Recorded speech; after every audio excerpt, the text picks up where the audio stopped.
Check this out.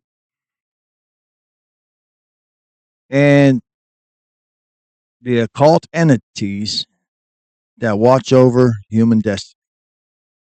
You see, I put that cross. I put that on there because after I read this book, man, I got spooked. I got spooked. I did, man. Especially with all the stuff that's coming out now, with the UAP phenomenon, the military, and secret programs, and psionics, and all that psychically linking up with these things. So, excuse me, I got spooked. I stuck a cross on that book. I'm not even like I'm not one of the end times guys. I don't believe that these things are all demonic. It's not that. But the book was kind of it shook me a little bit. I'll put a link in the description after this. But is that what we're dealing with? And they were talking about Area 2, which was on Nellis Air Force Base, Area 2, and there was like a security guard. And I put a short up not too long ago. And you know what? At the end of this video, you'll probably see a link for that right here. Just click on that, you can watch it. But they were talking about these shadow beings like that were running around this nuclear base. 7, 8 foot tall shadow beings running around a nuclear base, and UFOs stalking nuclear weapons. Just craziness, man. And it brings me back to Behold the Pale Horse again, dude. That book, which I thought was total BS when I read it back in the 90s, dude. If you go back and you look at that book and you go through various parts of that book and then you look at today's world and what we've learned, all of a sudden, all those crazy things that Bill Cooper said is looking to be true. And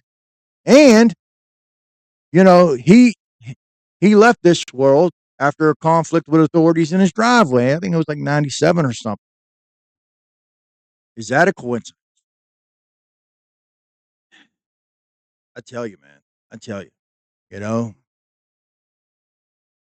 it makes you wonder. It really, really does.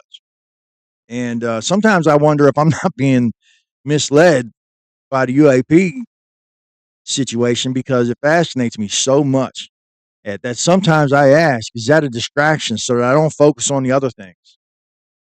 Um, you know, things that if you talk about, you'll get deplatformed. You'll get demonetized, you'll get deplatformed, and bam, that's it. It's over for your channel.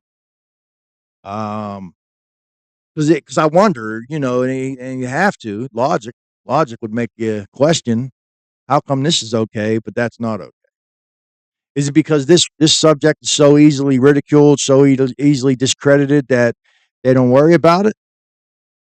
Are they using this issue to discredit the people who are interested in those other things? Conspiracy theories. It's a good question. It's a valid question. Um, I don't think so. God, I hope not. Yeah, because if that's the case, man, they had me hook, line, and sinker, buddy. They had me totally distracted. It's a risk we take, but I don't believe that's so.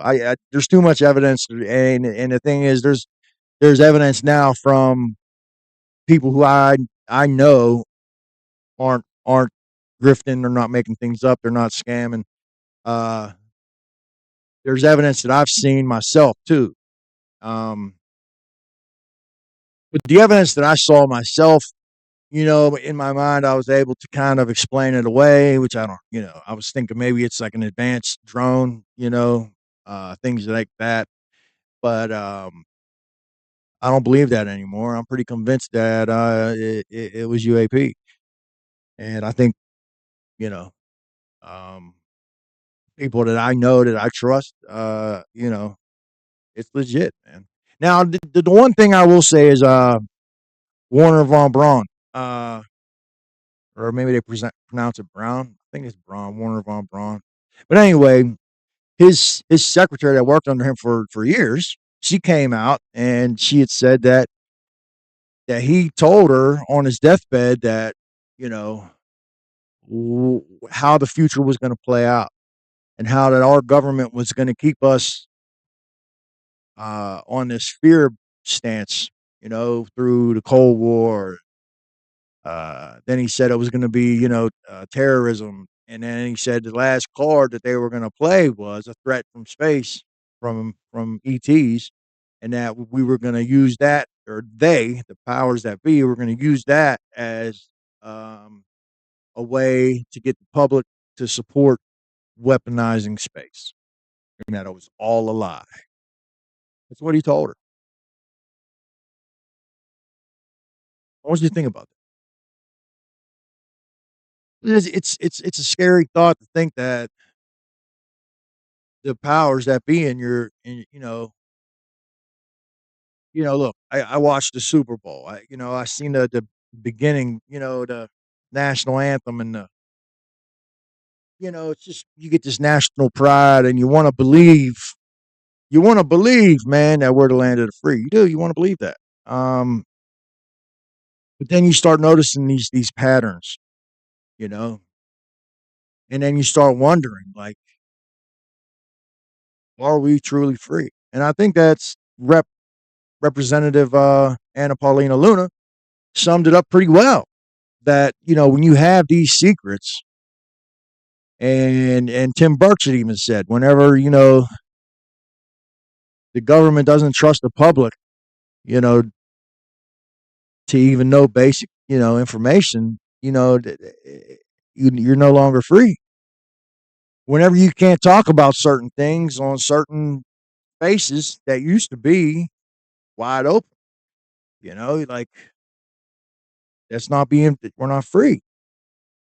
She even said in that speech, man, about the declassification task force that she was heading up.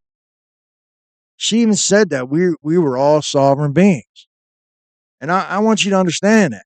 And we're all sovereign individuals that choose to partake in this established system, and that's powerful, man. I want you to look into just look into that word. Sovereign. You know, it's a powerful word, and when you do, I think you'll understand where I'm coming from when I speak like this. Um, yeah, lives.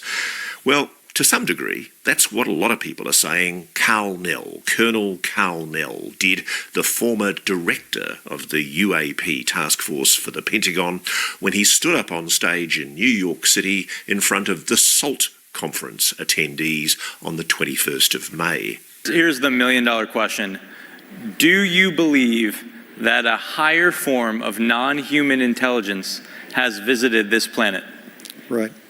So non-human intelligence exists. Non-human intelligence has been interacting with humanity. This interaction is not new, and it's been ongoing. And there are unelected people in the government that are aware of that. It was an extraordinary admission that made everybody sit up and take notice.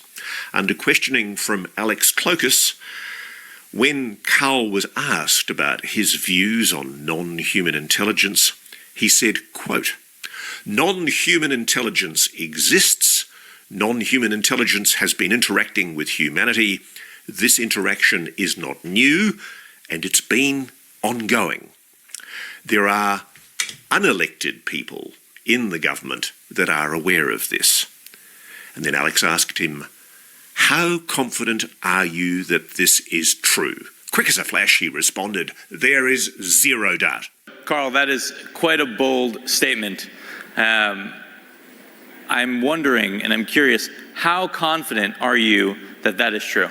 appreciate all of you. I really do. Look, I'm a small channel. I'm just starting out. I'm really just finding my way. You notice a lot of episodes, the camera will be different angles, different. you know, Sometimes the mic's working good, sometimes it's not. Listen, man, I'm doing this thing solo just because I like doing it. I do. I like interacting with you guys. I like the whole thing. You know, and I'm gonna keep with it, dude. You know what I mean? I do this just for the pleasure of doing it. You know, I'm a sponge for information, and then when I get that information, I want to share it. You know, so that's the plan from now. From now, from now on. You know, um, so I appreciate all you guys. I do. So the channel, I changed the channel name to UAP Truth 33, and but it's still at John C's Truth 33. But yeah, I just switched up the channel name to make it easier to find for people who are interested in this subject. I felt like it was more, to make it a little simpler for people. Uh, so yeah, just wanted to share these things and think about this. Plant a seed, man. That's what I'm trying to do. I'm trying to plant a seed. That's what it's all about. Thanks for watching.